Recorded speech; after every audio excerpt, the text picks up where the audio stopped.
Salut à tous, c'est Monor, bienvenue dans une nouvelle vidéo en Algérie. Je viens de prendre le petit déjeuner servi à mon hôtel et je suis dans la ville de Tizi Ouzou. Alors je vais vous expliquer tout ce qui s'est passé. Là, ça fait 2 jours que j'ai pas filmé. Dans la dernière vidéo, j'étais à Adrar, dans le désert. Et à la fin, je vous avais dit que j'avais presque plus d'argent liquide sur moi. Donc ça commençait à être la galère parce que il n'y avait pas d'endroit où je pouvais retirer. Donc juste après avoir clôturé la dernière vidéo, la vidéo à Adrar, j'ai regardé un peu sur internet s'il y avait des billets d'avion pour partir en direction d'Alger le lendemain directement. Parce que voilà, j'étais en train de chercher une solution, je me disais bon ça va être la galère là. En plus Adrar, bon il faisait super chaud et il y avait un vent de sable, donc c'était pas des conditions idéales pour visiter la ville, donc je me suis dit bon c'est pas grave si je reste pas ici. Donc j'ai trouvé un vol direct pour Alger à 58 €, donc j'ai réfléchi un peu et je me suis dit bon je vais prendre ce vol, comme ça j'arrive à Alger je sais que je peux retirer de l'argent directement à l'aéroport en plus, puisque je l'ai fait quand je suis arrivé, et comme ça je retire assez pour finir mon voyage et on en a fini avec cette galère de retrait d'argent. Donc voilà, j'ai acheté mon billet d'avion et le lendemain j'avais le vol à 9h30. J'ai passé ma nuit tranquillement à Adrar.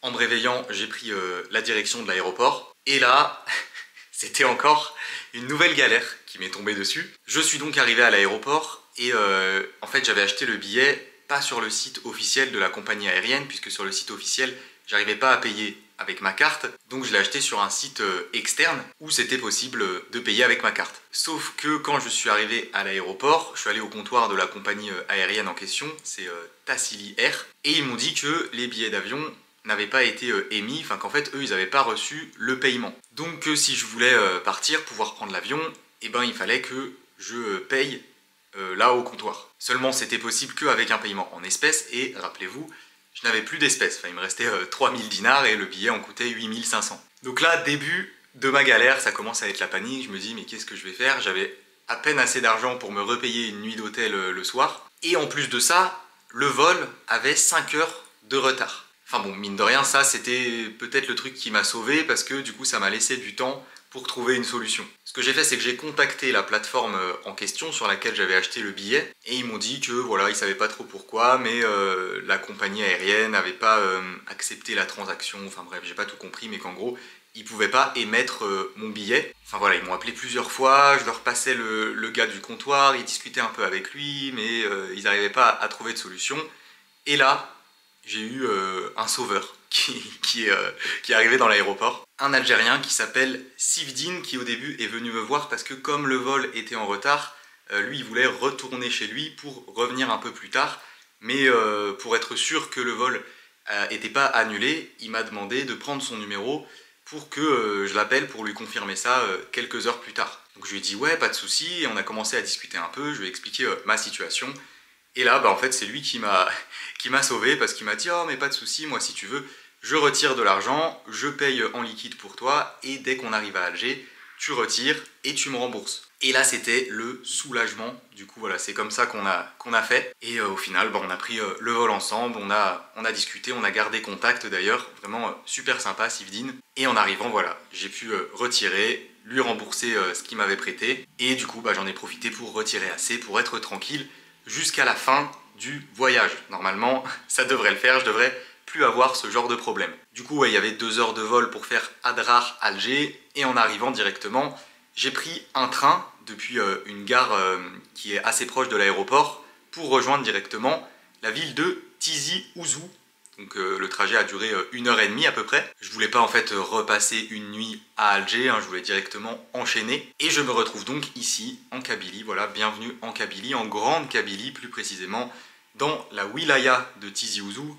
Alors une wilaya, je crois que je vous ai pas encore expliqué ce que c'est. En gros, c'est l'équivalent des départements en France. Il y en a 58 ici en Algérie. Et donc la wilaya de Tizi Ouzou se situe dans la région de Kabylie, et le chef-lieu de cette wilaya, c'est la ville de Tizi Ouzou où je me trouve actuellement. C'est une région montagneuse qui a l'air vraiment magnifique et que j'ai hâte de découvrir. J'ai passé 2 nuits déjà ici parce que oui, avant-hier j'ai eu toutes ces histoires avec l'avion, et hier c'était vendredi. Vendredi en Algérie c'est pas très animé, c'est le jour de prière. Donc j'ai décidé de rester tranquillement ici à l'hôtel à faire du montage. Et je vous retrouve donc aujourd'hui pour continuer cette aventure en Algérie. Voilà, ça fait pas mal d'explications. J'ai essayé de faire ça rapidement pour pas que ça prenne trop de temps et qu'on puisse enchaîner. Mais c'est des explications qui sont nécessaires pour que vous compreniez le contexte, la situation. Alors là, je suis dans un hôtel qui s'appelle l'hôtel Abzim. Je paye ici 4100 dinars la nuit, petit déjeuner compris. Et l'hôtel est très bien, hein. J'ai passé 2 très bonnes nuits. Là, j'ai pu bien me reposer ici. Ça m'a fait du bien. Alors, je ne redors pas ici cette nuit, mais je vais quand même vous montrer à quoi ressemble la chambre. Nous avons juste ici un lit double. En face, un bureau avec un frigo. Juste au-dessus, une télé avec la climatisation. Par ici, la salle de bain avec la douche, les toilettes, un lavabo et un miroir juste au-dessus. Et j'ai même un petit balcon, une petite terrasse avec 2 chaises et une vue sur la route. Et ce que j'ai trouvé particulièrement bien dans cet hôtel, que j'ai pas retrouvé dans les hôtels précédents, c'est l'isolation, parce qu'il y a quand même pas mal de bruit hein, avec la route juste en face, mais regardez, dès que je ferme la porte, on n'entend plus rien. Et du coup, j'ai trop bien dormi. Le lit est super confortable en plus. Vraiment, cet hôtel, pour le prix, je le trouve vraiment bien. Là, ce matin, pour commencer cette journée, je vais prendre un taxi pendant une quinzaine de minutes pour rejoindre un village qui est très proche de la ville de Tizi Ouzou, un village qui s'appelle Sidi Balwa. Il se trouve sur une montagne qui s'appelle Rejaouna et du coup c'est un village qui domine la ville depuis lequel je devrais avoir un bon point de vue sur les environs. C'est parti pour commencer à découvrir cette région. Bienvenue en Kabylie. Salam alaikum. Dans 500 mètres, continuez tout droit sur rue Hassan Saïd.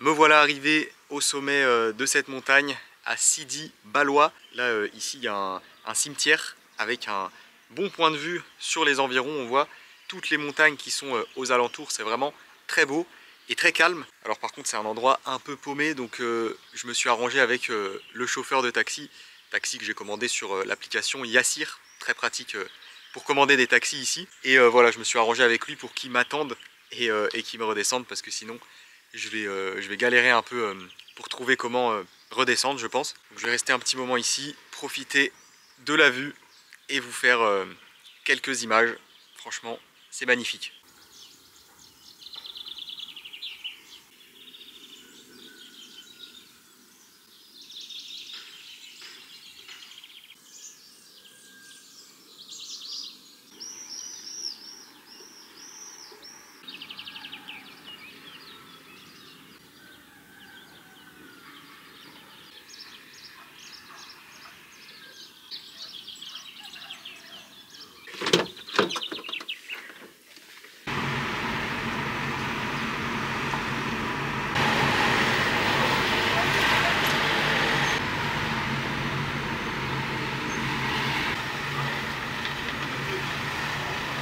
Passez une bonne journée, merci beaucoup. Merci beaucoup. Au revoir. Je viens de redescendre dans le centre-ville. Là, je suis juste devant mon hôtel. J'ai récupéré mes affaires et je vais prendre un autre taxi pour partir cette fois en direction de la gare routière. Alors, c'était sympa là, ce petit point de vue. Ça m'a permis de voir les montagnes qui sont autour de Tizi Ouzou. Mais dans la ville même de Tizi Ouzou, il n'y a pas énormément de choses à faire, hein. C'est une ville assez bétonnée avec beaucoup de circulation. Moi, ce qui m'intéresse ici, dans la wilaya de Tizi Ouzou, c'est d'aller m'aventurer dans les montagnes. Donc voilà, je vais aller à la gare routière pour prendre un bus et partir en direction d'une petite commune qui s'appelle Aïn El Hammam, qui se trouve à un peu plus d'1 heure de route dans les montagnes de Tizi Ouzou. Donc ouais, je commande un nouveau taxi sur l'application Yassir, direction la gare routière et direction Aïn El Hammam.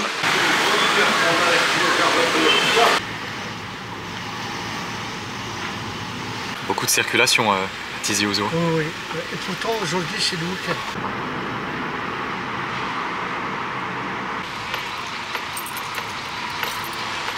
Me voilà arrivé à la gare routière et le chauffeur du taxi m'a dit que pour aller à Ain El Hammam, il fallait que je prenne un fourgon, véhicule dans ce genre. Donc je vais demander par ici si, lequel je dois prendre. Ah, celui-là, normalement il y va. Ain El Hammam? Ouais, une personne. C'est bon? Et ben c'est parfait, pile quand j'arrive, il manquait plus qu'une personne pour partir.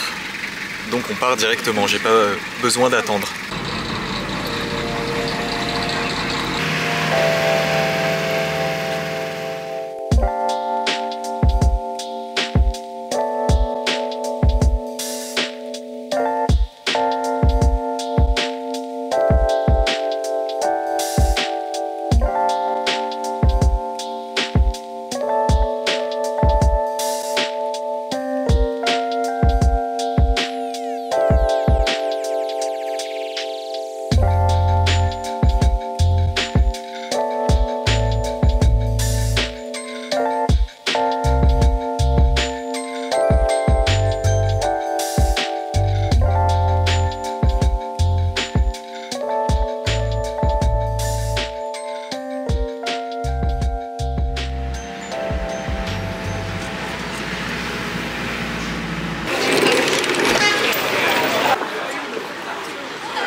Je suis bien arrivé dans la petite ville de Ain El Hammam. Le trajet en fourgon s'est très bien passé. Ça a duré environ 1h30 et ça m'a coûté seulement 130 dinars. Ce genre de véhicule, là, les fourgons, de ce que j'ai compris, c'est un moyen de transport qui est très répandu ici pour se déplacer entre les petites villes et les villages en Kabylie. On en a croisé pas mal sur la route et aussi à la gare routière tout à l'heure, il y en avait beaucoup. Les paysages sur le trajet étaient vraiment très beaux avec plein de points de vue sur les montagnes. Et là aussi en arrivant, en fait, le fourgon m'a déposé au centre de Ain El Hammam et j'ai marché environ 20-25 minutes pour rejoindre l'auberge, le Djourdjoura, où je vais dormir cette nuit. Là je viens d'aller voir, ils ont de la place pour cette nuit, mais je pourrais récupérer la chambre que à 16 h. Donc en attendant, j'ai pu leur laisser mes affaires. Je suis très content d'être arrivé ici, franchement, regardez-moi ça. Le paysage est magnifique, hein. On est sur une ville vraiment au cœur des montagnes de la Kabylie. Je pense que c'est un endroit qui va beaucoup me plaire.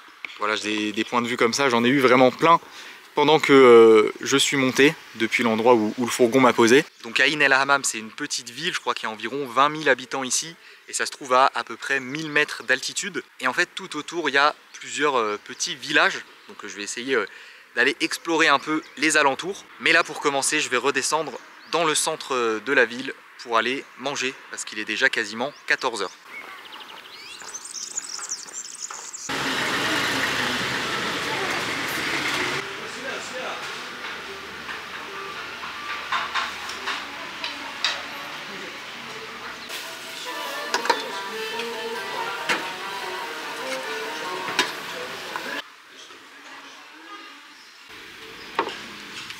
Choukran.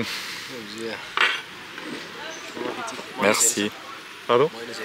Je veux bien, ouais, s'il vous plaît, les deux. Alors j'ai trouvé un snack pour manger avec une belle petite terrasse, un peu à l'écart de la route, donc c'est assez calme ici. Et j'ai pris une assiette shawarma, donc il y a une broche de shawarma qui grille au feu de bois. Et donc là, bah voilà, j'ai une assiette avec de la viande, des frites, un peu de tomates, quelques oignons et un petit mélange de légumes, du poivron. Avec ça pour accompagner, j'ai du pain et j'ai pris une limonade Hamoud. Franchement l'assiette est belle, ça donne envie, en plus j'ai super faim.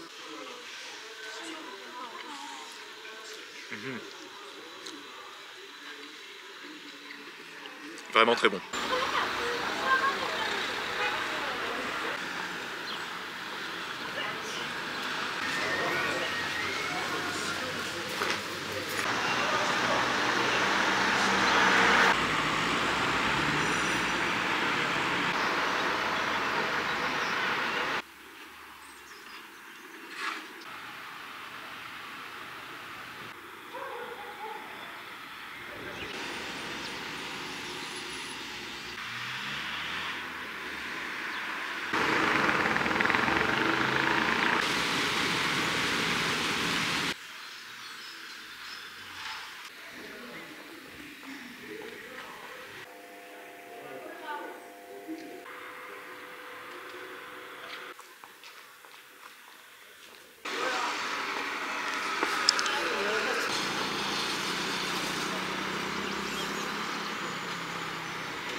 Juste après avoir mangé, j'ai marché pendant une bonne demi-heure pour rejoindre le village de Tiferdoud où je viens d'arriver. Là je suis juste à l'entrée. C'est un village qui a été élu village le plus propre de Kabylie en 2017. Ici il y a un genre de concours, un festival même je crois, qui chaque année élit le village le plus propre de Kabylie. Et en 2017 c'était celui-là.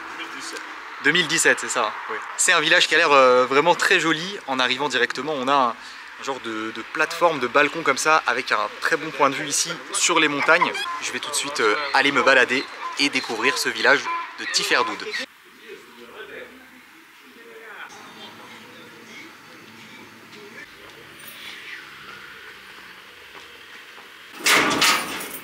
C'est la salle... Le salle de village. Ouais, d'accord. C'est salle... on fait la réunion, il y a des mariages ici, il y a... D'accord. Voilà. Ouais. Tu fais une terrasse là-haut, tu vas le voir. Ah, il y a un point de vue. Ok. Ah, super. Merci. Voilà. C'est gentil. Bon, bah directement à l'entrée du village, il y a des messieurs qui sont venus me parler, qui étaient posés sur la plateforme là, avec la vue sur les montagnes. Et il y a ce monsieur qui m'a proposé de m'ouvrir la salle du village. C'est un genre de salle des fêtes. Il m'a dit qu'il y avait un balcon avec un bon point de vue. Et en effet, c'est pas mal du tout. Regardez-moi ça. Très beau panorama sur les montagnes qui sont en face. On démarre bien la visite.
Fin de la visite du joli village de Tiferdoud. Là je viens d'en sortir, c'était vraiment très sympa, un village très calme avec des petites rues étroites. Arrivé au bout du village aussi, il y avait un bon point de vue sur les montagnes.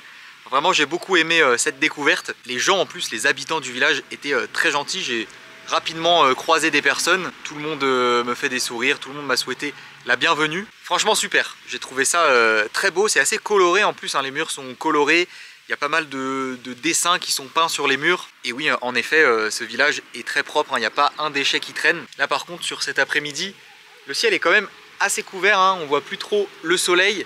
Et comme on est un peu en altitude, et ben, il fait assez frais, hein, là en t-shirt.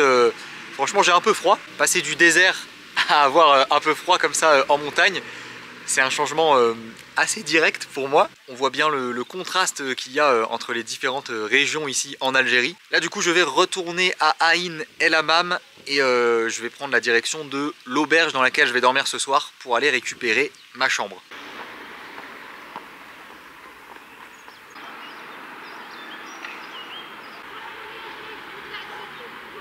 Alors j'ai quand même pas mal de chemin pour rejoindre l'auberge. Je pense que j'en ai pour une bonne demi-heure. Enfin, au total, hein, là ça fait déjà 10 bonnes minutes que je marche. Mais la balade est très agréable ici, hein, puisque un peu de partout on a des magnifiques points de vue sur les montagnes.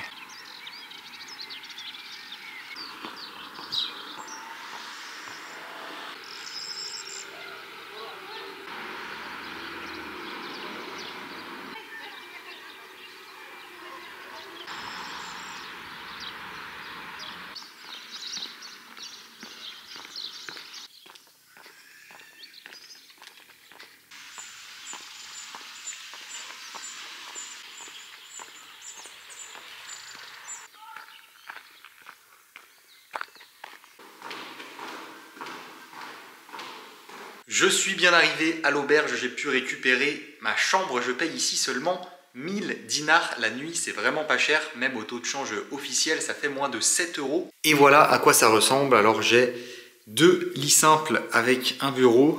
Par ici, petit frigo, une armoire pour ranger les vêtements. Et par là, la salle de bain avec une baignoire, un lavabo, miroir au-dessus et les toilettes juste là. Et il y a même une petite terrasse par ici. Voilà à quoi ça ressemble. Bon, on n'a pas de vue, mais l'endroit est assez calme. Franchement, c'est nickel. La dame qui est à l'accueil m'a dit qu'il y avait une terrasse aussi, une terrasse commune qui est à l'étage. Voilà la terrasse. Et on a un point de vue par ici sur les montagnes qui est quand même pas mal. Regardez-moi ça, c'est plutôt sympa. Je me suis posé un petit moment à l'auberge, j'ai même fait une petite sieste. Là il est un peu plus de 19 h, je suis en train de descendre en direction du centre de Aïn El Hammam pour aller manger. Alors j'ai demandé à la réception de l'auberge s'il y avait par hasard un restaurant traditionnel ici dans la ville et ils m'ont dit que non, il n'y en avait pas. Donc voilà, va falloir trouver autre chose. Et petit truc aussi que je vous ai pas dit, c'est que ici en Kabylie, les gens ont leur propre langue, le kabyle. Moi par réflexe, je salue les gens en disant salam alaikum, mais en fait ici on dit Azoul, je crois, pour dire bonjour. J'ai un peu l'impression d'être dans un autre pays en fait, hein. Il y a la langue qui est différente, le climat, l'environnement, même les gens physiquement d'ailleurs, je trouve sont assez différents. Voilà, c'est une nouvelle facette de l'Algérie que je découvre.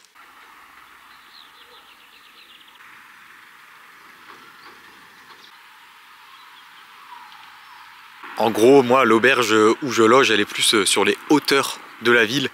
Et donc voilà, pour trouver des commerces, pour trouver des endroits pour manger, il faut que je marche 10-15 minutes à peu près. Parce qu'autour de l'auberge, il n'y a pas grand chose. Et oui aussi, il y a 2 policiers qui sont venus tout à l'heure à l'auberge pour contrôler mon passeport, mon visa et me poser quelques questions sur où je vais aller après, où j'étais avant et ce que je fais ici en Algérie. Voilà, c'est assez fréquent ce genre de petits contrôles, mais ça se passe toujours très bien. Voilà, les policiers sont toujours très sympathiques. Là, on a discuté quelques minutes, vraiment, ils étaient cool.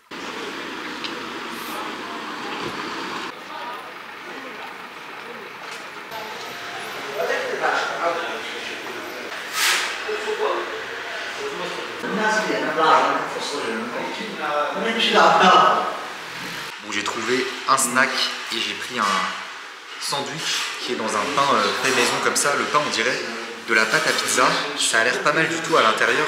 Il y a de la viande hachée, des frites, du fromage, de la salade et des olives, je crois. Pour 650 dinars, franchement, ça m'inspire. Ça a l'air sympa. vraiment très bon. Le pain est super bon et les ingrédients à l'intérieur aussi, ça a bien le goût de fromage. C'est validé, pas mal du tout.